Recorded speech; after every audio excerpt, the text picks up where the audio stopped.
Give it up, nice and loud, for Ryan Ransom!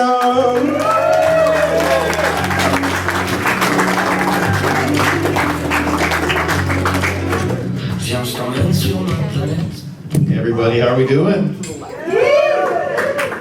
Let's give it up one more time for Luis, our host, very funny. So I'm a pretty new comic. And ever since I've been doing stand-up, like I've just been obsessing over this non-stop. And I've just been replaying every single laugh, and awkward silence, and groan. And I've been scrutinizing my sets up here more than those conspiracy theorists analyze those moon landing photos. And I think I figured something out. Maybe we didn't go to the moon. Just joking, guys, we're not even going there tonight. But what I realized is doing stand-up comedy is kind of like doing all the vices all at once. All-you-could-eat buffet of bad decisions, if you will. As if, like, buffets aren't already bad decisions. You know, like, buffets, you go there and you think you're gonna be good, you're like, I'm gonna just stick to the salad bar. But then you end up with a plate full of regret and heartburn. And you don't even want to think about how long that sushi's been sitting out there. Yeah, but what I'm talking about is, you know, doing comedy is like smoking a cigarette for the first time, hitting your first joint, and doing your first pump of coke. So let's start with the cigarettes. Because like I see these other comics up here, and they're so calm and relaxed, and they're doing such a good job. And it looks like that Ben Affleck meme, you know the one I'm talking about, where he's just like at one with the universe and a cigarette. And, you know, it's almost like if the Buddha was a chain smoker, which would explain why he was so zen. But for me, it wasn't like that. Like, I'm up here and I take my first drag, and all of a sudden, like, I'm coughing and choking like I was dumb enough to do the cinnamon challenge. And then instead of inhaling relaxation, it's like I'm inhaling a dumpster fire. And that taste in my mouth is like if dog shit could express its own feelings. And you know, becoming a smoker is kind of like becoming a comic because it has you questioning like all your life choices and how you ended up here. And you're like, now I'm in this alley, puffing away with these delusional actors, cosplaying as waiters, putting their childhood traumas on display for a couple of cheap laughs. And I turned to him and I'm like, hey man, what's the secret? Like, just keep at it, man. Soon you're gonna love it. I'm like, what the fuck? Love it? Does lung cancer come with a side of Stockholm Syndrome or something? And then there's the weed. Who remembers smoking weed for the first time? There we go. Unfortunately, I do. Because all my friends are laughing and they're giggling and they're deep diving and how like the universe is run by a psychedelic chinchilla goddess. And I'm just sitting here staring at the joint like, is this thing even on? And with weed, it has you rambling on. And I forget what I just said or what my next line's supposed to be. If this thing is even working or if it's all in my mind. And it's the same thing, like I talk to my stoner buddies, I'm like, what's the secret? And I just keep at it, dude. Soon you'll be seeing the fabric of reality too. And then there's the coke. Now, coke doesn't mess around. And if coke were a girl, she's not making you take her on multiple dates like weed and cigarettes. No. With coke, you're fucking tonight. We're skipping dinner and going straight to dessert. Because coke, that's love at first sight. But she's also a tricky lover. While she has you feeling like Superman up here, downstairs, it's more like Clark Kent on a bad day. And sometimes with a new comic like myself, it's the audience that doesn't get it up. Yeah. Groans feel just as good as laughs to me. This is all my currency. So, and you know, with coke, it has you feeling great, but like at the beginning of the night, Not at the end of the night when you've been chasing the dragon. And when everything's hitting and you have a crowd that's laughing, it feels great and it's addictive and you want more. And I'm like, I finally understand. This is what that psychedelic chinchilla goddess was telling me. And when it's a rough room, it's kind of like I'm back at that questionable buffet after I've eaten everything, and I'm like, maybe I should have skipped the sushi and just stuck with the salad bar. But you know, stand-up comedy really is becoming my most favorite dysfunctional relationship. And it reminds me of like that ex that you text at 3 a.m., like you know you shouldn't, but it feels good when she comes over, but you do it again. And you know, speaking of dysfunctional, toxic exes, I was just in a relationship for the last year, but we decided to break up. And I think you know like how this goes, right? Like, if you say like, oh, I dumped her, or we decided to break up, like when you start using your royal we, you know what that means. Yeah. So if you're slow, I'm the one that got dumped. And I know, I can't believe it either. And so, here I am, single again. So it's like, hey ho, hi ho, back to Tinder I go.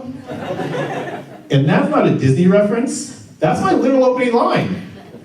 Because I want to keep these girls on their toes. And I can't be out here recycling the same old lines like these other guys, like on some eco-friendly Starbucks cup.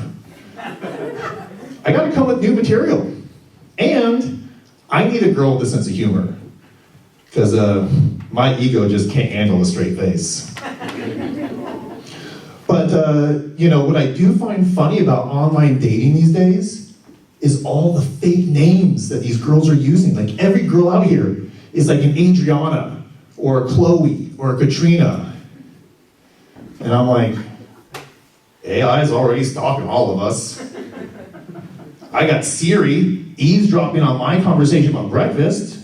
2 minutes later, Amazon's recommending me a toaster. So it knows your name. But if I were to do a fake dating site name, like you could believe like it's not gonna be some celebrity or some Casanova crap. This is online dating, we gotta keep it real. I'm gonna go with Dirk Diggler. But I do get it, because it's two different worlds here. Girls are getting like 2,000 likes a day. It's like their clickbait picture cures cancer or something. And with guys, we're lucky to get one match a week. And we do, it's a catfish, or some chick trying to sell me her feet pics on OnlyFans. But, you know, we know why, right? It's because, like, we do this whole dating game very differently. Girls are reading the whole profile, and they're imagining a life with this guy 20 years down the road. And guys are swiping right on every single chick, like boobs, boobs, boobs. But you can't blame it all on the guys. Because half these girls out here, they're doing those overhead, like all boob pics, right? Because they know the game. And they love the likes and the attention, and they're trying to collect as many matches as they can. Like it's a Pokemon, gotta catch them all. But lucky for me, I am getting more than one match a week. You guys can clap for that. But I get it, I'm tall. And so I kind of have a cheat code in the dating game. I just have to show up, don't say too much, don't trip over these feet, and 99% of the work is done for me. But the truth is that all guys, we all like to screw it up. No matter how secure the situation might be. And it doesn't matter how tall you are. And we're all born idiots. And we prove this to every woman by talking way too much. And that's not it. The key here is to show up on time, ask questions, not a lot, and pay for dinner. These girls, they just want food, fun, and maybe some cuddles afterwards. They don't want my autobiography.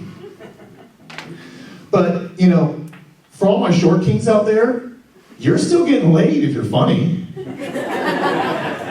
Using comedy is kind of like having those height-extending insoles. You know, stilts for your personality. Or what they call in politics, the Ron DeSantis. And if you want to talk and you're not funny, you're fucked. Just joking. But you know what's wild is we were talking about AI earlier. And so now AI is completely taking over the dating scene. And so now for guys, you just gotta go on like, make me sound like Chris Hemsworth with a dash of Kevin Hart. But don't let those girls catch you. Because they're like, oh, that's not fair. You can't use machines cheating. You're like, it is? Like, what about you? Like, me? You're like, yeah, you got a vibrator, don't you? Oh. But did you guys know that guys have vibrators too? No? You guys are telling me I'm the only pervert that's getting these ads on my Instagram feed. Well, like we said, Siri's listening. You're welcome. So yeah, guys have vibrators too. So while girls have the rabbit, and we can't compete with what they do, guys have the hurricane. And girls can't compete with this Gluck Gluck 5000 machine. I've named mine Katrina. So in my dating profile, I have a picture of me doing stand-up, because we've already said that girls like funny guys. And the girl matched with me because of that. And we met in person, and she was like, oh, you're funny in real life? And I was like, thank you, and it felt great. And I was like, you know what they say about flattery, don't you? It's gonna get your pussy eaten every time. But that's not entirely true. I only do that for my pleasure and if I want a second date. Now, I also have a picture of me riding a motorcycle, and I matched with another chick. Now, it turns out she was a stunning trans woman, but I didn't know it at the time. And so we're talking about motorcycles, and I'm like, oh, you have a motorcycle too? And she's like, yeah, I sure do. I have a Vespa. Same thing, right? And that's when it clicked. While we both might be into two-wheel vehicles, we're talking about very different engines here. So, technically, I probably wasn't supposed to tell that joke tonight, but I'm a comic. And so, like, I'm gonna tell that joke. It's kind of like putting a plate of fresh baked cookies in front of a fat kid and be like, you can't eat any. But I'll tell you what, I did run that joke by my trans and fluid friends, and they gave me a pass. And so it's kind of like getting a pass from your black buddies. But this pass, I actually feel comfortable using. And so I'm gonna end on this, and we're gonna put joking aside for a minute, that, you know, I have nothing but love for my LGBTQ brothers and sisters, and all of this has kind of been like way overdue. And everybody deserves equal rights and equal opportunities, and you could love anybody you want, any way you want. And I think that it's all coming along, and you know, I wish it was coming along faster, and I think we could all agree on that. And you know, it's like Grandma and Grandpa are kind of holding things back a little bit. You know, Nana and Pop Pop aren't quite that progressive. But one more round of COVID, and that should clear that up. Thanks guys, Ryan Ransom.